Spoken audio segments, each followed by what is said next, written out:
Who was she? No one knows what happened. Something was off with her What from the happened start. that night? She was all alone. She knew what she was doing.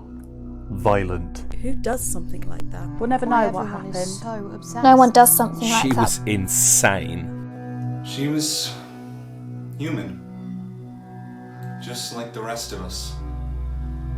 I think people forget that a lot. Everyone was so quick to judge and make their own assumptions that they never really listened. I think it's time that changed.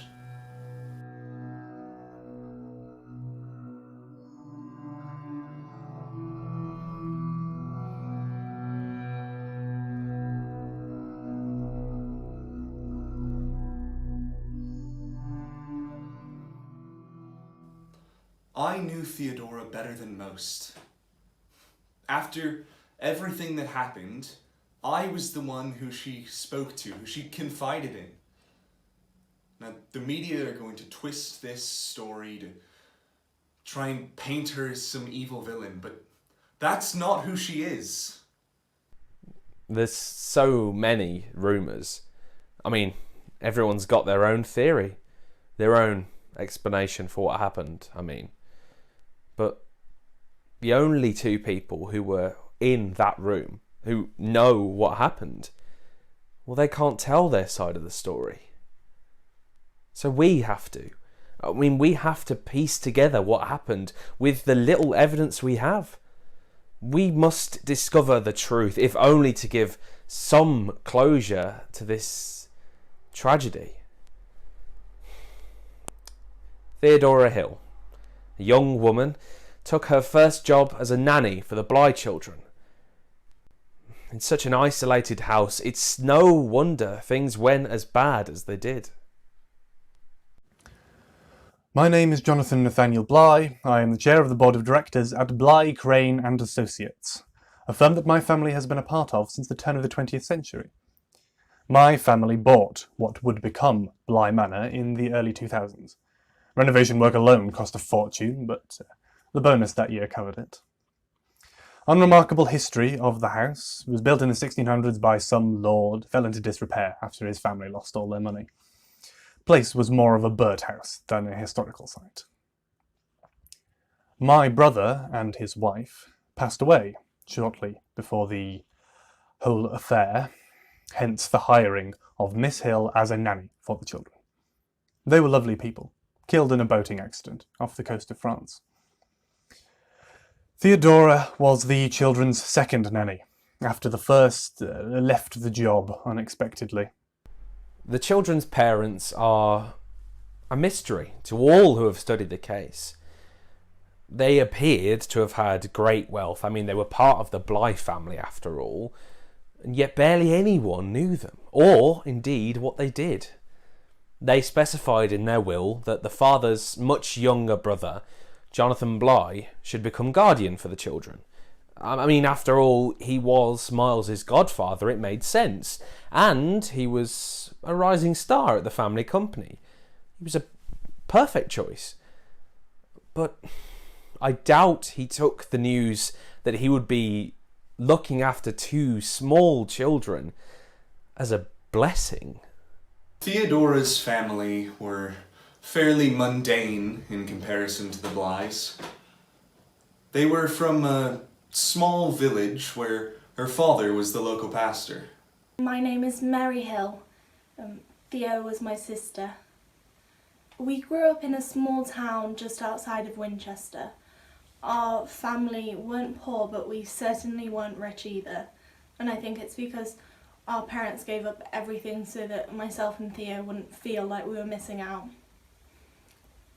I think in situations like this, people like to invent reasons as to why it might have happened.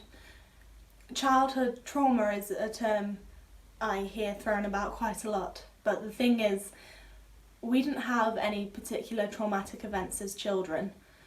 We had hard times just like everyone else, but nothing like that. It was just me and Theo growing up, and our parents, but I guess we like to imagine it was just us against the world. I think when I went to uni it hit her quite hard. I mean, she'd just finished school and she just wanted to go straight into childcare. She was so good at it. She would babysit for anyone on the street that needed it, and she ran our Sunday school at church for the little ones. She loved being there and she loved caring for them. I think that her love for children stemmed from her desire to have a family of her own. She always wanted a family. Whenever she spoke of the Bly children, she always called them her children. I hired Theodora Hill in the early spring of 2015. She seemed a suitable candidate for the position. I wasn't looking for someone with years of experience because I'm a believer in affording opportunities to those without experience. Without taking risks, we can never reap reward. That's what my father would say. I left the children in her care, sent them to the manor, a suitable place for them for the summer, and returned to working in London. I dare say I didn't expect much more than that. I had hoped it would be uneventful. Regardless, I'm only talking to you now to set the record straight. I had very little interaction with her after that. An email here, an email there, occasional things, questions regarding the children's well-being, but most of that I got from the housekeeper, Mrs. Gross. I remember the day she went for the interview for that job. She was so excited, so nervous too. Kept saying how she would never in a million years get it. I sent her about 20 messages saying how amazing she was and how she just needed to believe in herself. When she got the job, it was the happiest I'd seen her. I mean, she'd done so well. For God's sake, she was earning nearly as much as our parents were. We'd talk every day, she'd send me pictures of the house and the grounds, and it just looked like something you'd see out of a storybook. It was beautiful. I was so proud of her, how well she'd done and how happy she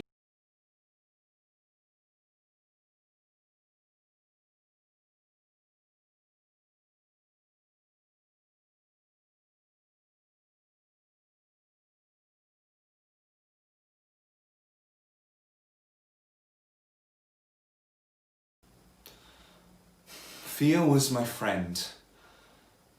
I only got to speak to her a few times after the trial ended. She would never tell me where she was going, when she would be back, or how I could reach her. It was hard seeing someone you're that close to like that.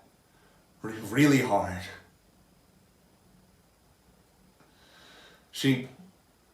She gave me her diaries just before she disappeared, and she made me promise to not show them until the time was right. Now, when you hear day and night about people saying what was going on inside her head, it's hard not to think that now is the right time. Now is the right time. I couldn't tell you why, but it's now. This is my first entry. My name is Theodora Hill. I've just started working as the nanny for the Bly family. Yes, that Bly family. Oh. I suppose I should be scared, intimidated by their wealth or who they are, I mean. But there's something about him, Mr. Bly. He just has this way about him, like he has everything perfectly in control and nothing could ever go wrong around him.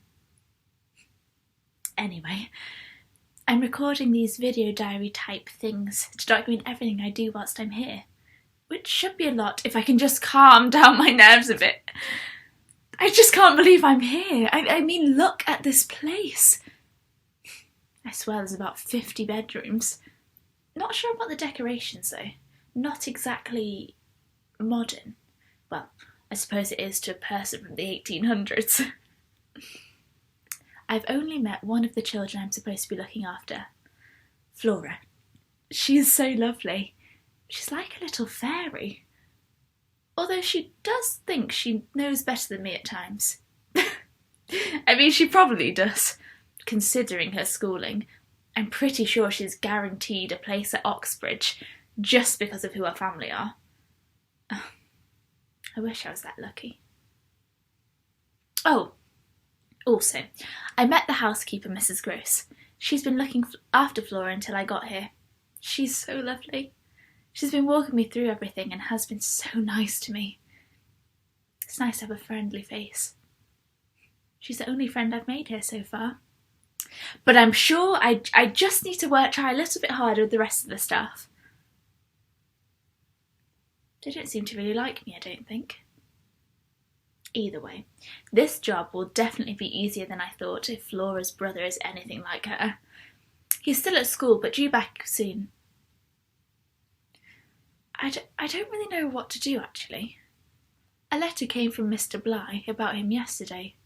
I don't think he'd even read it, but it said the school wouldn't be accepting him back next term. A super posh boarding school like that, where Mr. Bly probably contributes millions every year in donations to them, and they won't have him back. I don't know what to say. I think I'll just leave it. There's no point bothering Mr. Bly with it, and I'm sure Miles was just messing around. It'll get sorted. I wonder if he's any different from his sister. Oh, looks like I have to go.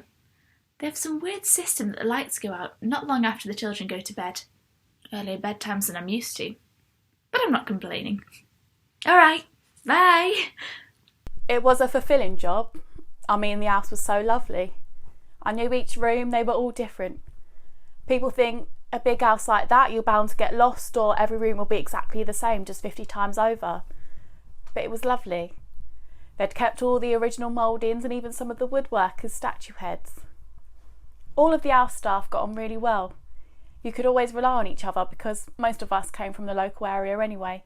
You didn't need to skirt around questions about parties or going places because most of the time everyone else was going too. She wasn't one of the locals. What I mean is she was new. None of us knew her. She seemed nice enough, but all we knew she'd gone to some private school or other. Even if she didn't say. She thought she was above us. Mrs. Gross. Sorry. I'm Mrs. Gross, housekeeper at Bly Manor. I met Theo on her very first day with us. She was a really sweet girl, smiling all the way up to the house. And when she introduced herself to us, she introduced herself to Flora first, which I think is how you really know that somebody's in it for the children.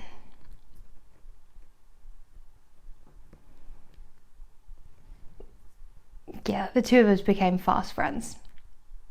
I mean, I can't tell you the number of times we'd sit in the kitchens, having a cup of tea, talking about, this, that and the other. I mean, most days she couldn't wait to come down to visit and we'd sit and talk about whatever was on either of our minds. I know that she wasn't necessarily popular with the rest of the staff, but, we had each other. I think I provided some semblance of comfort for her. Or at least I like to think I did. The letter from the school is what started it. It essentially said that Miles could never return, but it didn't state why. And Mr. Bly had told Theo not to bother him, and bless her, I think she was a bit smitten with him. So I think him saying, don't bother me, to her meant deal with this yourself. I mean, the poor girl didn't know what to do. And I wasn't much help, I confess. I'm not good in those sorts of situations. I get the jitters. When she first arrived, she would go on and on about Flora and how sweet and beautiful she was. But with Miles, I'd never heard of such a wonderful child. She really did love them both. Theodora had a bond with Miles. I mean, all the staff could see it. And they became incredibly close during that summer. So, Miles has now arrived, and I've been schooling and caring for both of the children for just over a couple of weeks now. Miles is... well... he is strange, but so well behaved. He's really intelligent. I feel like I can talk to him about more adult things than I can my own sister. He has an old soul, but he's so young. It's like talking to an old man. Every conversation is long, his responses seem measured, and he knows exactly what to say to confuse me even further. I'm probably just overthinking it. He's such a joy, and so is Flora. Honestly, most days I feel like they're looking after me. I barely have to say anything, they're just so polite and sweet, and they do everything without me even asking. I mean, what little boy does that?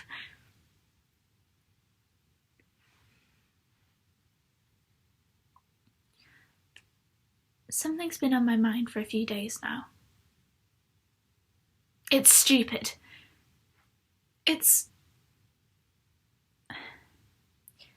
Well, I don't know what it is. It could just be me being silly, or Basically, the other day I was walking around the grounds. The children had gone to bed, and it was that hour or so I get each day before I have to go to sleep where I can do whatever I want. So most days I go out and sit in the gardens with a book or just watch the night sky. I was just sitting on a bench near the lake facing the house. It's so beautiful. Especially now with the warm summer nights. When the sunlight hits the windows, it's almost like you can feel it smiling at you. I closed my eyes to take it in. And then after it passed, I opened them and looked up at the tower.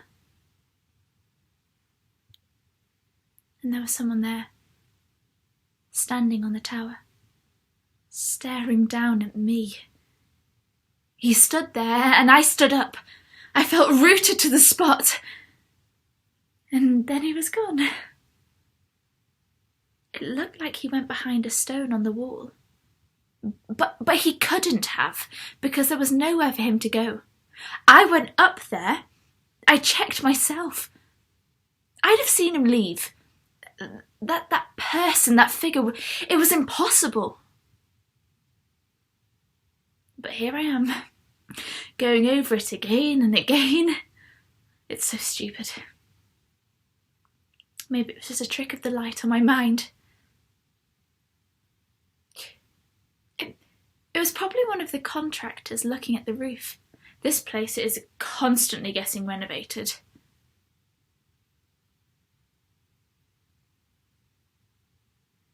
But then why did it feel like he was looking back at me as I looked at him?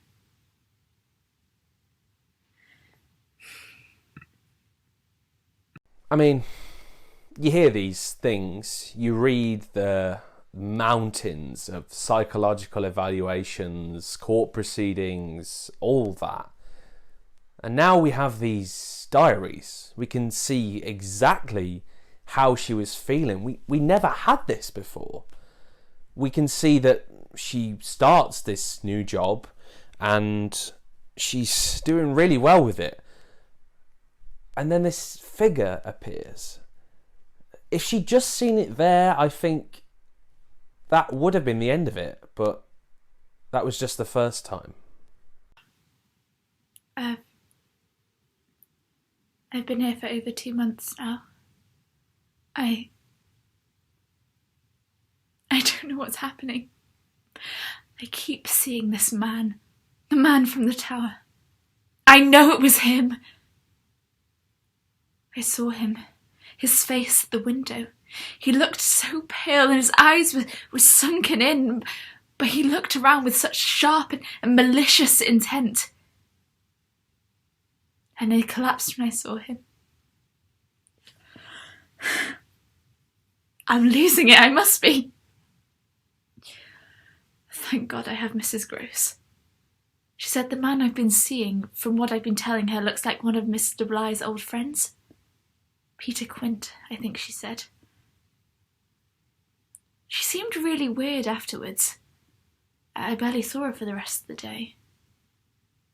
I really don't think Mr. Bligh would associate himself with some weirdo who lurks about in the bushes outside of his house. The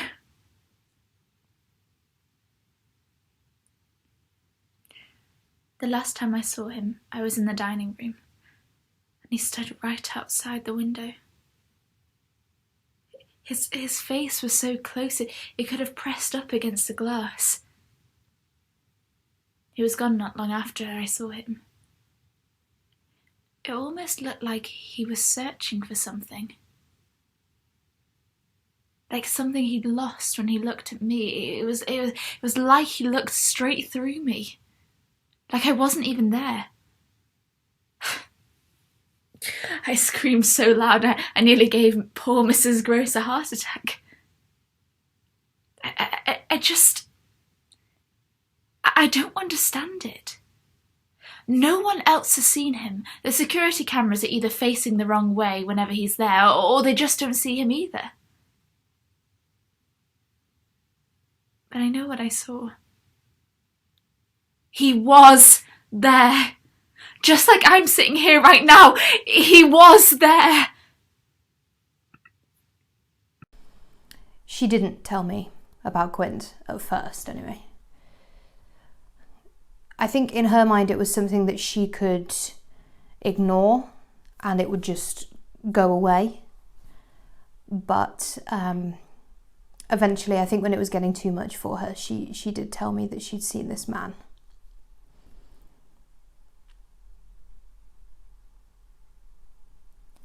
And when she described him, I mean, it couldn't have been anyone else.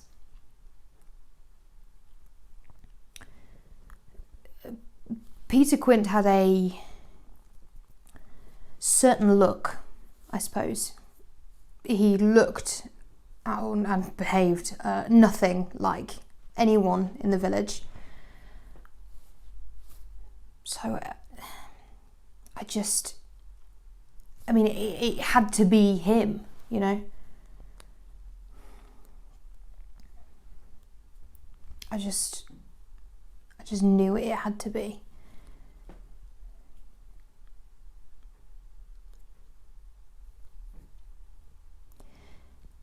You don't forget someone as evil as that for a long time.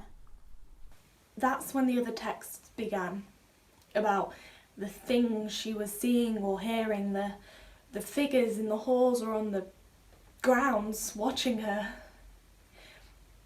We video called most days, but she didn't seem like herself. She was constantly looking around her, and she just wasn't listening to what I was saying. Something had obviously really changed.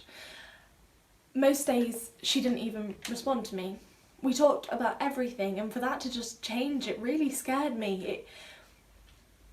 I got so worried, I sent her a message saying that I'd come down and see her. I was at the train station when she finally replied to me, saying that she didn't want me to come. Quint is dead. Quint is dead. I looked it up after she told me.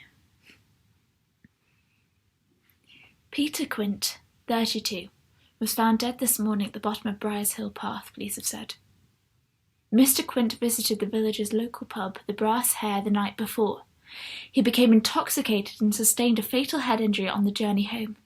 Police are not treating the incident as suspicious, but witnesses reported Mr. Quint was involved in a number of arguments with local residents, particularly on the night of his death.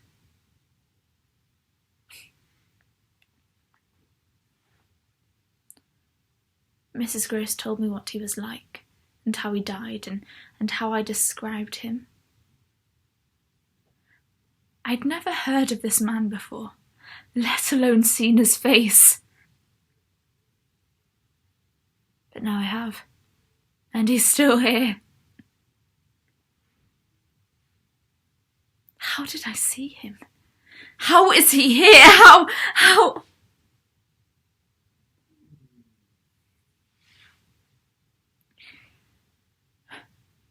Something is still in this house.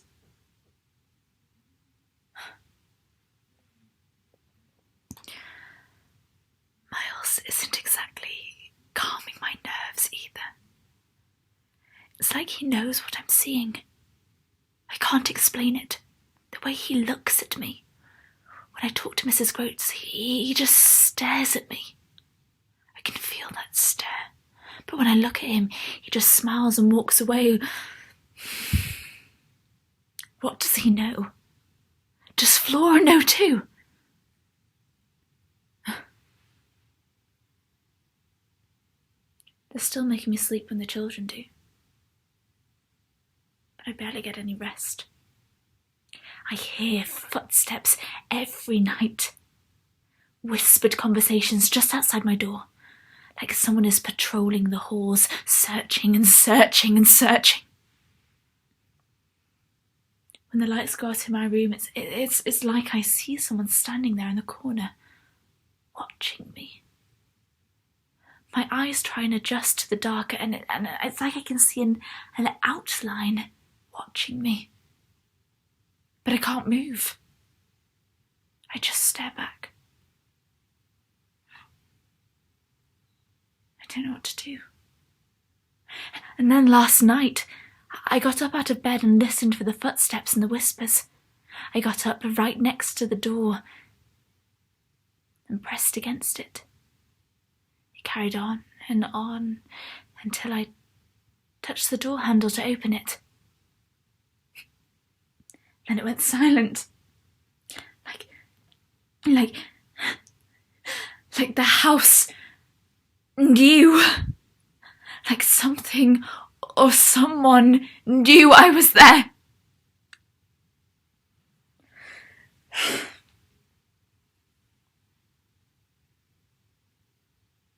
I'm taking Flora to the lake tomorrow. I can only pray I get some sleep tonight. Something tells me I won't. How she knew what he looked like, you know, how she could describe him in such vivid detail, I have no idea.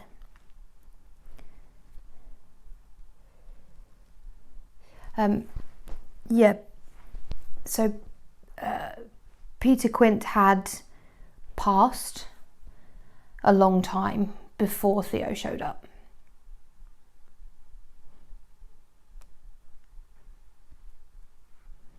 I don't like to speak ill of the dead,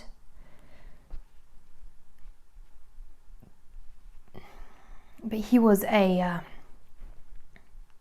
horrible man.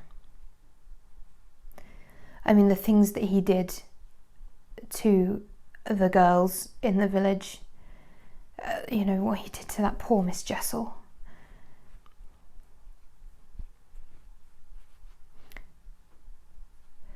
I would never wish death upon anyone.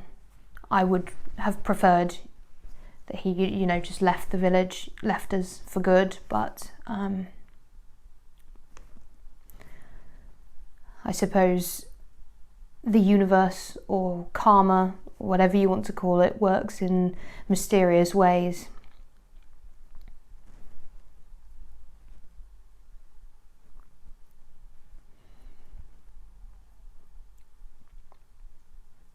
But according to Theo, he was back somehow. And he kept appearing. According to her, he was looking for something, looking for Miles. I mean, the weeks and months leading up to that night were just weird. I don't know how to explain it other than that there being this weird atmosphere between everyone. Theo would keep shouting off about seeing things, hearing things, but the rest of us, well, we didn't. I never once felt uneasy in that house, but things she spoke about just seemed so lurid, so terrifying, like something out of an old ghost story. in the days before, I remember she seemed almost manic. Honestly, I don't think she slept. I always heard things from her room, her talking or moving or things like that. One night I got up and she was walking around the halls just looking for something or someone, maybe. Seemed like she was waiting for someone, but not in a good way. Like she was so scared about not seeing a person that to see them would have been a relief. But that's what everything she did felt like. It didn't make sense.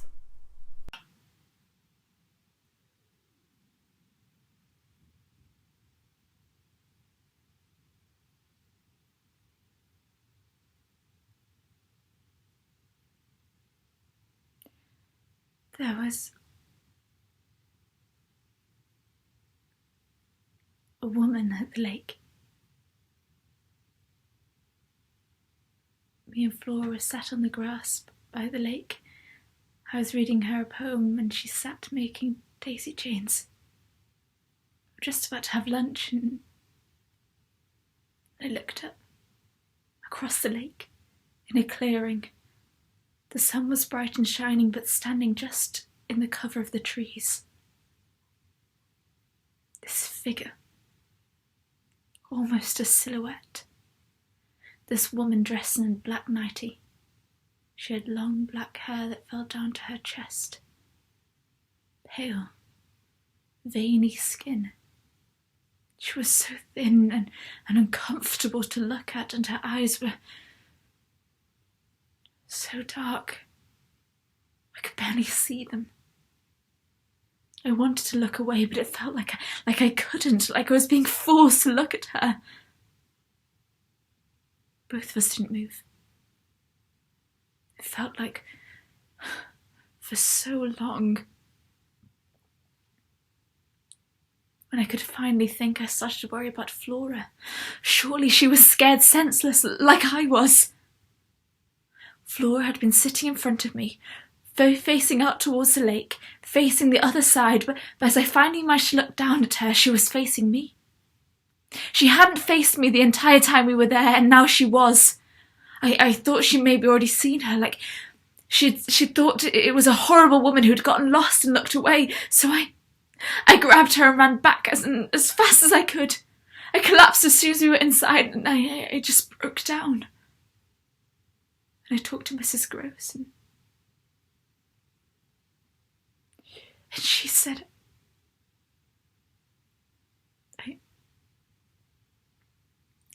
I told her what the woman looked like, told her how I felt looking at her. She had the same reaction as when I told her about Quint. Who I described, the long black hair, how thin she was in her eyes. She said it sounded like I was describing the girl who used to have my job, Miss Jessel or something. How could I have known her? What she looked like? Because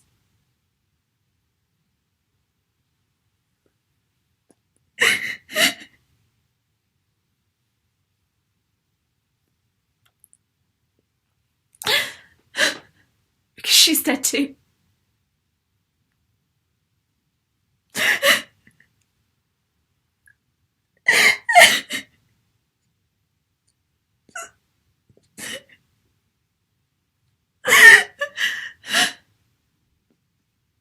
I'm so scared.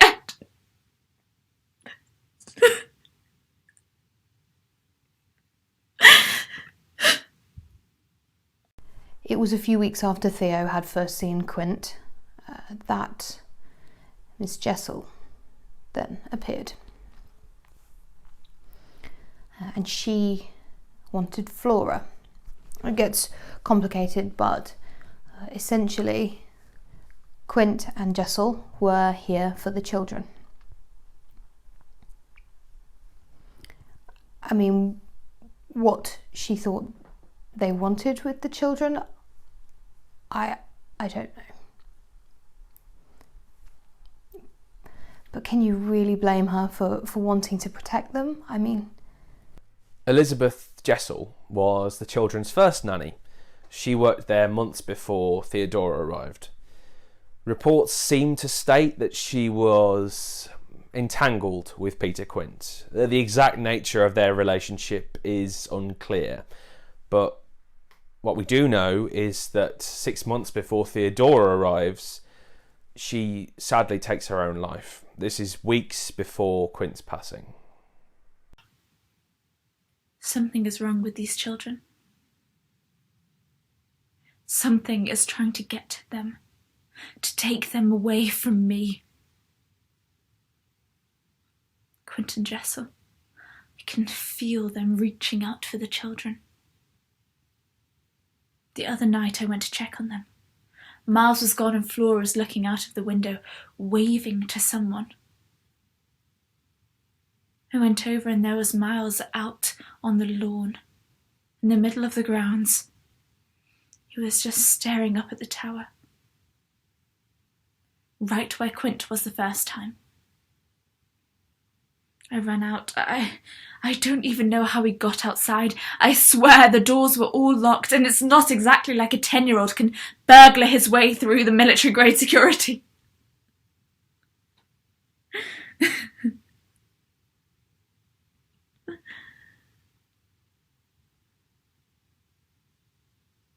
I ran to him and grabbed him.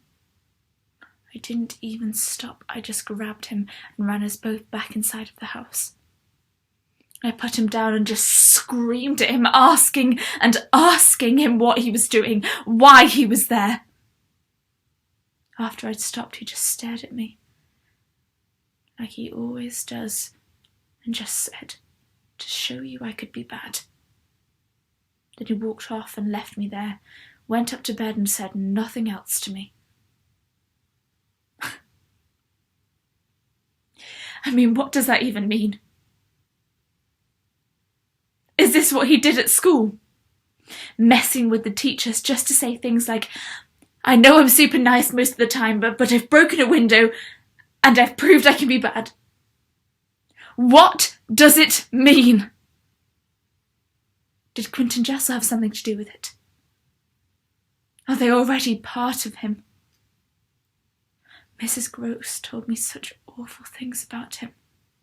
What he did to Jessel and how she died, in so much pain and anger. I just feel sorry for her, to be forever tied to him.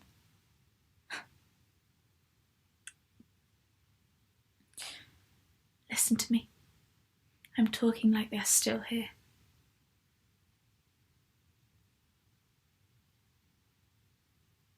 They're dead. I saw their graves.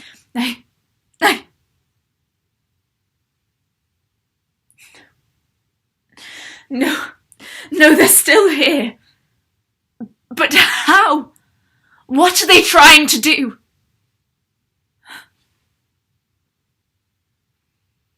All I know for certain right now is something is happening in this house. Flora is still here, but Miles, I don't know anymore.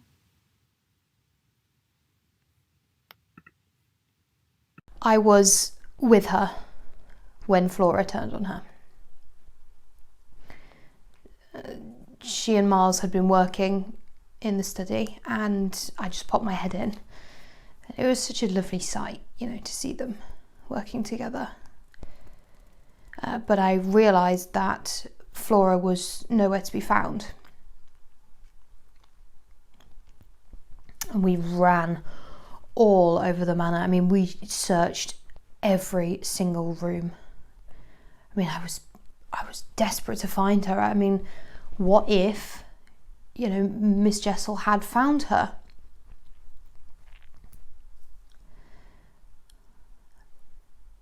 But Theo, she was just calm. Calmer than I'd seen her in months. I remember her saying, "They must be by the lake." So, we ran down there together and sure enough, there was Flora. She was on the other side of the lake. I mean, how did she get there? I mean, she was only this, tiny little thing. And I just remember Theo screaming. Just screaming, "You see her! You see her!" And she was just staring at me, pointing over the lake, just begging me to see what she was seeing.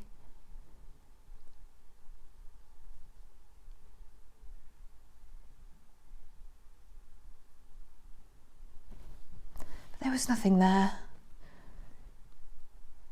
It was just the three of us. I wish I had seen something.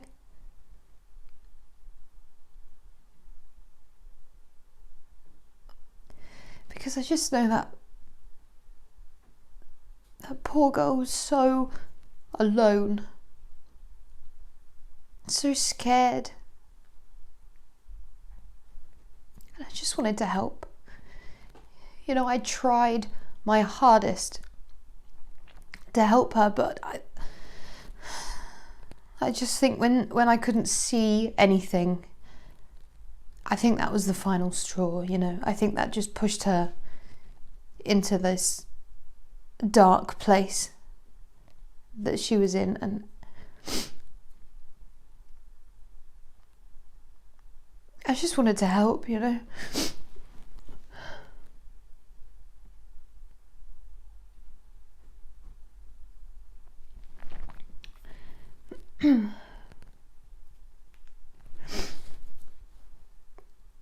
When we reached Flora,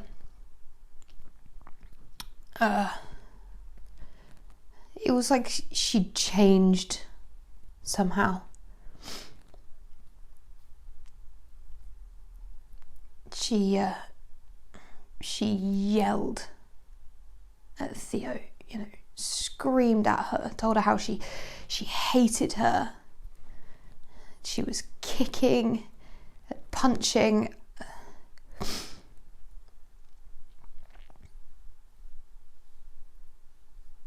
I'd never seen her behave like that before.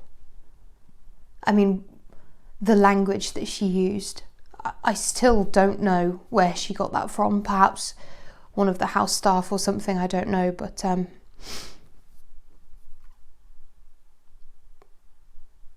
we decided it would be best for her to go to her uncle's.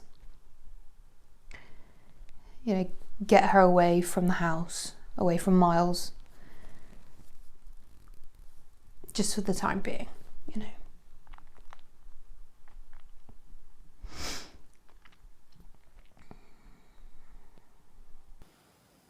She wanted what was best for those children. When Miss Gross took Flora away, it was to get her somewhere safe where those spirits couldn't get her. But Miles was already too far gone. I received an unexpected visit from Mrs. Gross. The day of the incident, she and Flora, my brother's other child, they came in a rush, the housekeeper spouting all sorts of nonsense about something having taken over the children and having to get Miles away from the house. Naturally, I was both confused and concerned. It was unlike her to appear quite so out of the blue. I asked the staff to be extra vigilant, and I planned to make a trip down in the morning to see Miles and the state of the house whilst I'd been away. He had no idea when we arrived. I just remember feeling so out of line. It was the first time, I'd ever done anything like that, and it's not an experience I would care to repeat anytime soon. I mean, turning up out of the blue, first thing in the morning, and stating very matter-of-factly that we had to stay. Mr. Bly isn't the most patient of people, even on a good day. And Theo had told him nothing of what was going on at the house.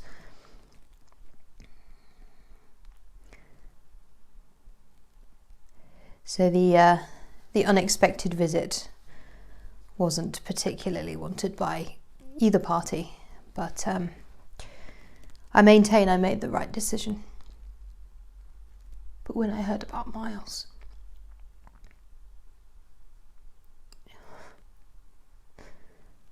I couldn't bear it, I couldn't understand.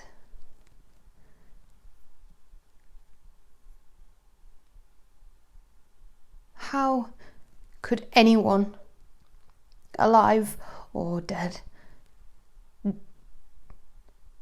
harm a child in that way?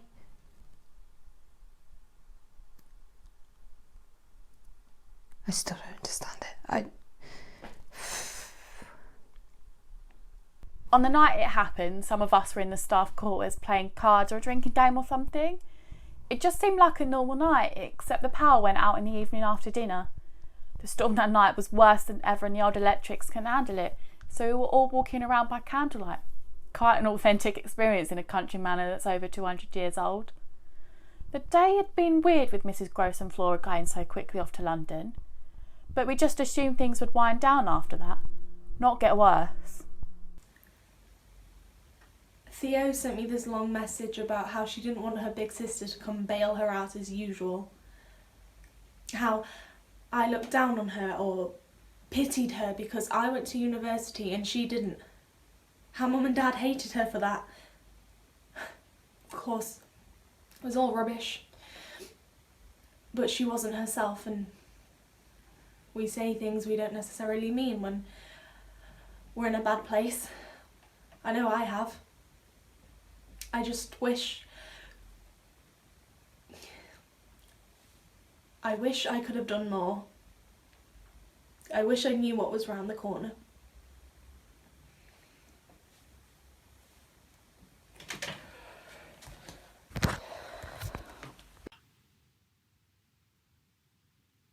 I don't know what entry this is.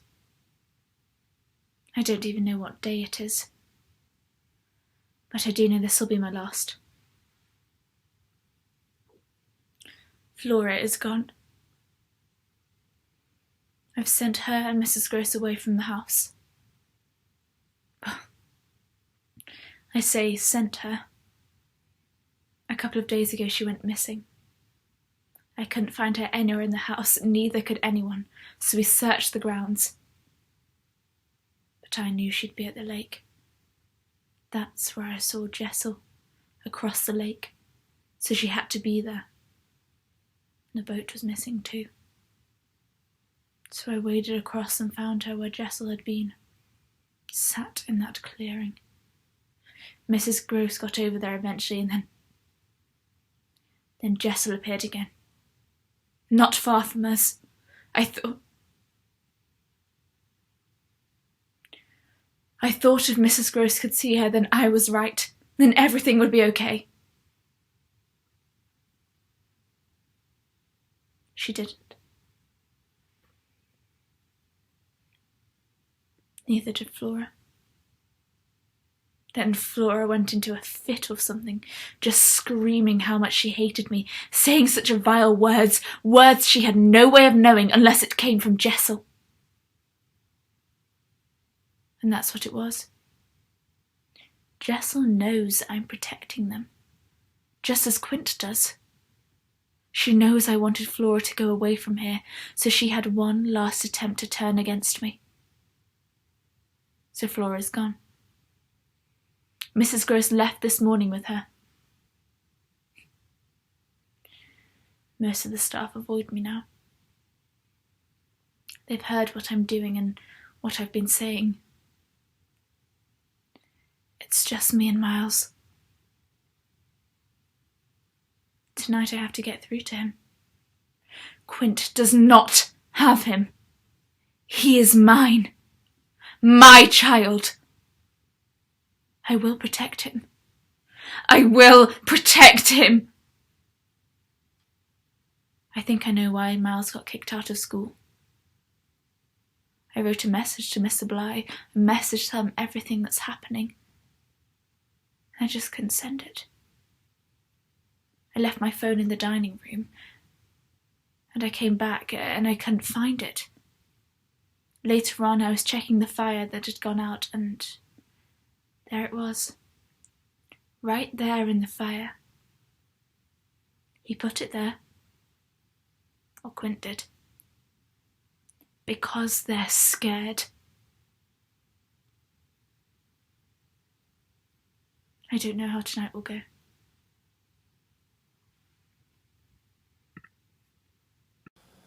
I've only been able to watch that final entry once. Couldn't watch it again. Seeing her like that, the fear and sadness in her, it's awful. She was always such a happy person. She could light up a room with just her smile. That video is horrible. Most of us were starting to go to bed when there was this huge crashing sound, so loud it woke all of us up. Bearing in mind the staff quarters are almost completely on the other side of the manor, it takes a lot for that kind of thing to get over to us.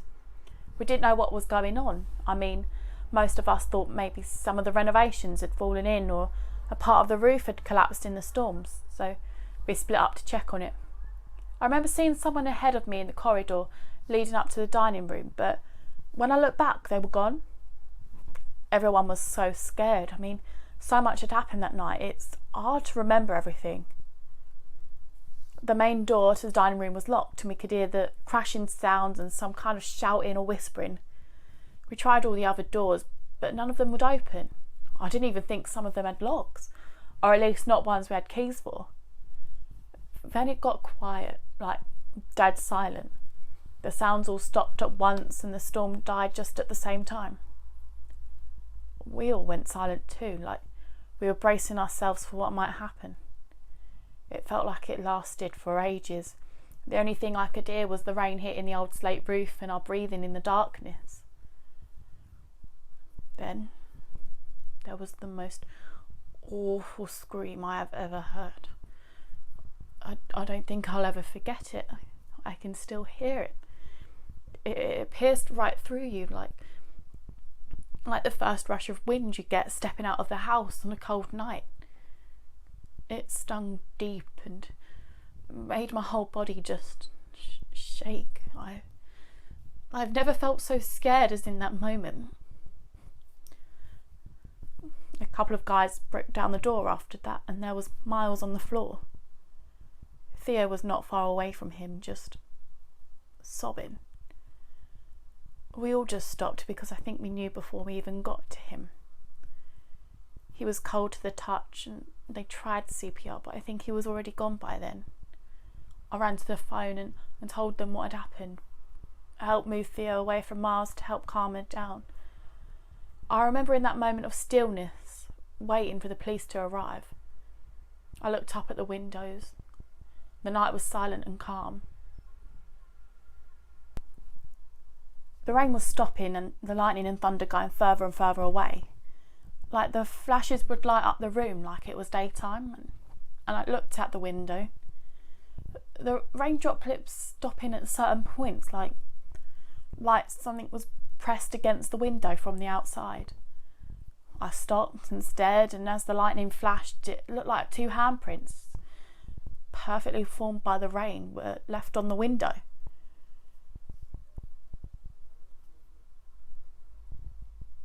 Not long after that, the police arrived and we were all sent home.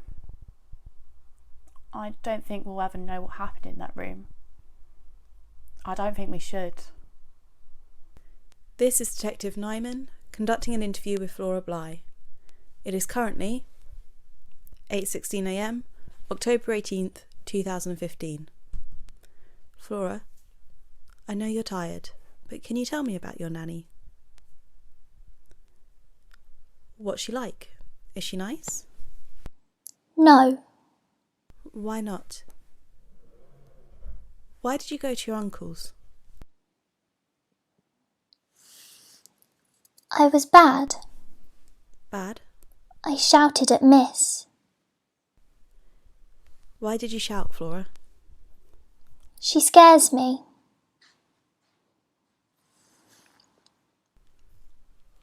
What makes you afraid of her? What was she like with Miles? Did she scare him? Flora, love, I know you're scared of her, but she's not here now. I need your help to be brave. Can you tell me why she scares you? Please. She keeps shouting at us. She says she sees people we don't see. I got annoyed at her because she wouldn't let me play by the lake. It wasn't fair.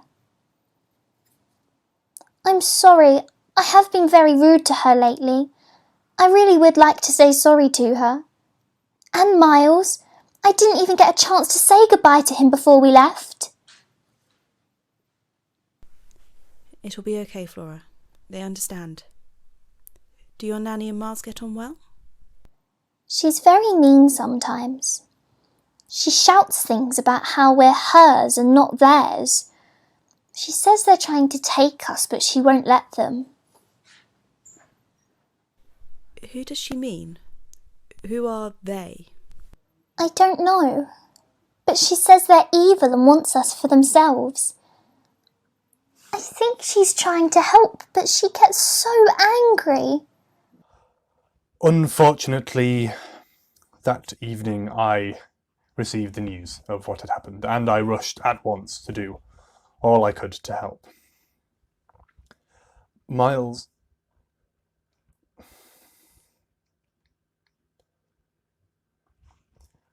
may not have been my son, but he was family, and having to organise a child's funeral was incredibly painful, and something I would happily go the rest of my life without repeating. I had expected all this to be done with, and I can assure you this will be my final word on the matter. I am protective of my family name, and I cannot stand people sensationalising this whole affair.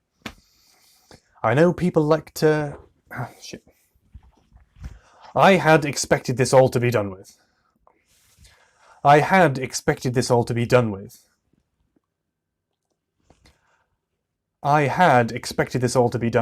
And I can assure you this will be my final word on the matter. I am protective of my family name, and I cannot stand people sensationalising this whole affair. This was a tragedy, an unforeseeable series of events that we all should learn from, and above all, remember the life we've lost in all this. I know everyone likes to invent theories and cite unanswered questions about that night, but for me, the trial put all those things to rest. If I'd known it was worse than I thought, I would have gone down there, brought her home, wrapped her up in every blanket our house had and told her it was going to be okay. I'm here.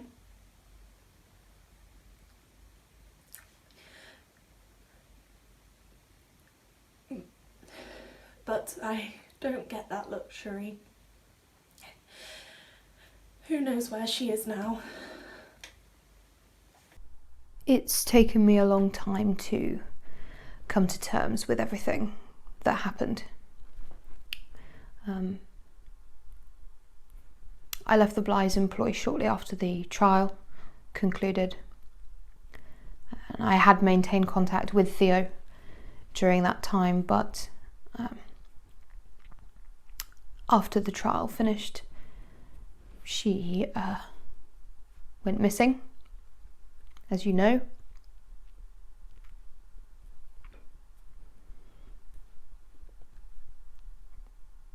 Yeah, she was completely different after that night.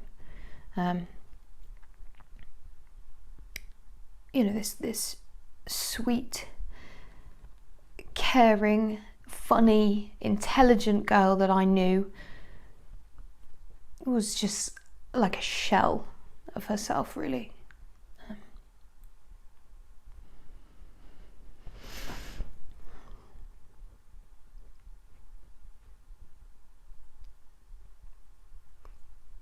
Seeing her like that and losing Miles are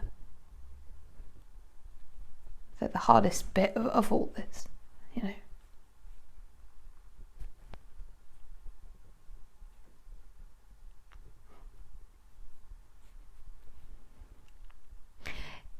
It's like she died with him, you know. I still write to her every day. You know, I say, hello, how are you? I love you and I miss you. And if you ever want, you know, anything, even just a cup of tea and a catch up, I'm here, you know. I haven't had a reply yet, but I'm gonna keep trying.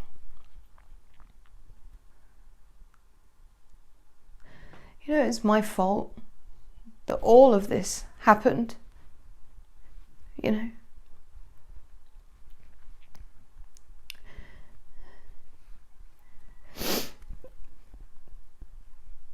Theo, I don't know if you'll ever see this, but I just want you to know that I let you down. None of this was your fault, and I let you down, and I'm sorry. I just need you to know that, okay? I'm sorry. Can we cut?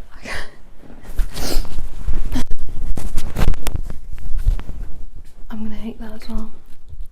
If anything happens to me, tell people what happened. Tell them I tried. This is bigger than me. Whatever is going on here will not stop with just me. Eleanor, I really wish you were here right now. I miss you and I can't thank you enough for being with me through all this.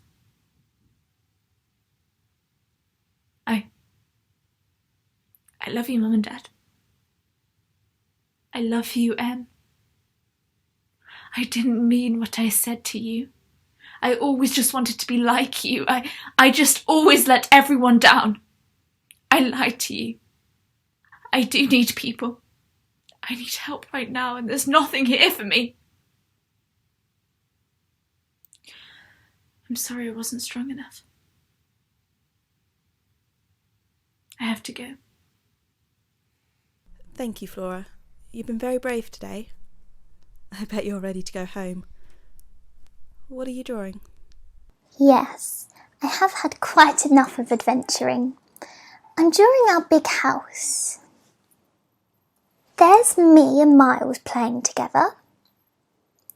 There is our Nanny and Mrs. Gross talking together like they always do. And there's the gardens. Do you like it?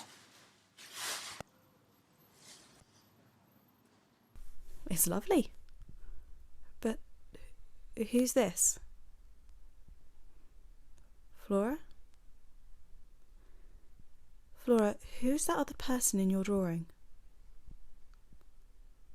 That's the sad lady. Who? Your nanny? No. The girl who cries all the time. She's always by the lake. I go and visit her sometimes. But she never stays very long. I think we'll end this interview there. Interview concluded at 8:33 a.m. I don't think we'll find out what happened. The trial led to nothing. The Blighs piled so much money into it, but there was nothing conclusive. The coroner ruled Miles's death as heart failure, psychosomatic death. But how does that explain the marks around his neck? I mean, there was serious evidence that pointed towards there being a physical altercation. But a year and a half of the trial, and after all that, the jury is still convinced there's something more to it. Flora hasn't been in the public eye since the end of the trial. I mean, who can blame her? The trauma of losing her brother so suddenly, so quickly after her parents' death, it's just a pain I don't think any of us can even begin to imagine. And you certainly can't forget the effect such a death would have on the family. The need for there to be some evidence, some closure that would end this. For the true criminal to finally be brought to justice, whatever excuse they may have, for this to end finally. We don't know what happened in that room. I don't think we'll ever know. Most of the staff are absolutely convinced there was no one else in that room. And even with all this technology, all this security, we've all still got questions that we don't know the answers to. The diary entries begin to answer some of them. It certainly shows what Theodora wants us to believe was happening, but it doesn't prove anything. Certainly not. Not to me, at least. I hope that people can see this and stop calling it something that it's not. This isn't the story of some hateful or abusive person. No, neither is this a tale of mental illness, some case study that you can pick and choose what you conclude from it. No. This is a tragic story that doesn't have an end. And that's the worst part about this. We're never going to know exactly what happened. But if you can explain to me how some perfectly healthy young boy can die of heart failure with no reasonable explanation, or you can tell me how Theo knew Quentin Jessel, then maybe I'll be satisfied. Maybe this can end.